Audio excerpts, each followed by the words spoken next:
Hello, my name is Natalie Miggins. Today we will be reading A Friend for Henry, written by Jen Bailey, illustrated by Mika Song. In classroom 6, second left down the hall, Henry was looking for a friend.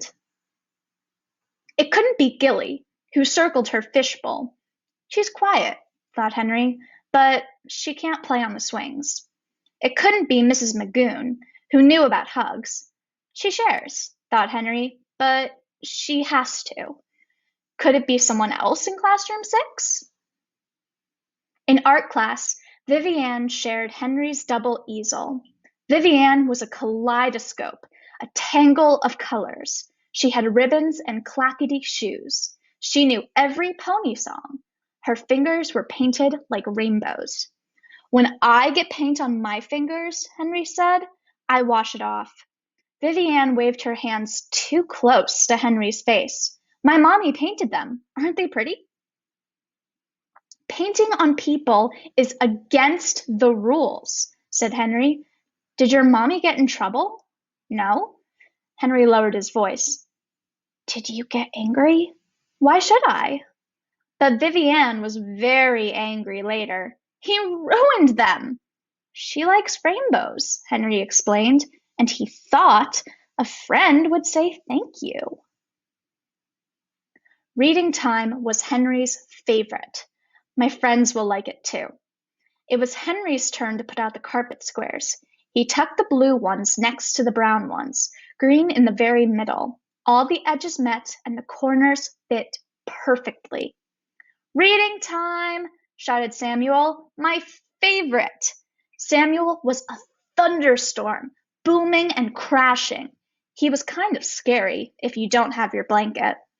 He could pick up crayons with his toes and do proper somersaults. Henry stepped in front of Samuel. Somersaults are hard. Samuel dodged past. I want a green one. Wait! Henry's throat felt tight. They're perfect. Mine's a magic carpet from a genie's lamp, said Samuel. It's not. Henry's face was hot. It's from Rug World. There's a sticker. Up, up and away, magic carpet. Booming and crashing, Henry's fingers curled close. A friend listens. Henry, Mrs. Magoon knelt in front of him. Sit with me, please. Henry did, but he couldn't see the pictures, and his carpet square was brown. During snack time, Jaden took three crackers instead of 2. At recess, Riley dug up worms and let them use the swings. At free time, Henry's hope for a friend felt small. He watched the sunlight play along Gilly's scales. He could watch Gilly for a long time. Katie watched too. Katie smelled like strawberry milk. She read storybooks all by herself. She slid down the big slide, sometimes backwards. The big slide is too big, said Henry. Gilly floated past. She's shimmery, said Katie. But she doesn't blink, said Henry. What does she do? She burps pebbles, Henry thought, and breathes underwater and turns sunshine into colors. Henry hunched into his sweatshirt. Fish things? Katie bent to have a closer look. I like her. Henry tried not to blink.